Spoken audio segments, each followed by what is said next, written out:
Is one of my absolute favorite tobacco fragrances. This is from Argos. This is Triumph of Bacchus. So those that know, absolutely worth trying. You know, man, beautiful, beautiful peach apple combo at the top. A lot of rum, a lot of earthy tobacco, and a warm amber. So a lot of people will say red tobacco. Sure, kind of smells like it in the air for sure. But big difference. If you've smelled the two, you know the differences.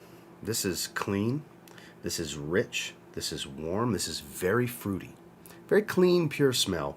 And performance is fantastic on it, as you would expect from Argos fragrances. Man, but this is some good stuff. This is one I encourage you, once again, get a sample and try this. This is still my favorite from the house. A lot of good stuff has come out since this fragrance in the house. Danye, for example, Adonis Awakens, one of the best releases of 2022. They're phenomenal.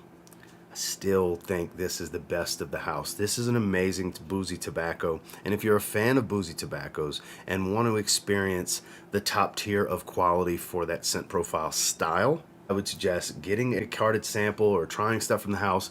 There's a 10% off code with a link down below. Nothing else, just get a carded sample, get the experience, and try it for yourself, because this stuff is absolutely remarkable. This is my stepdaughter's favorite fragrance. She has a 30 ml as well. My wife is a huge fan of this one, as am I. Again, that's Argos Triumph of Bacchus.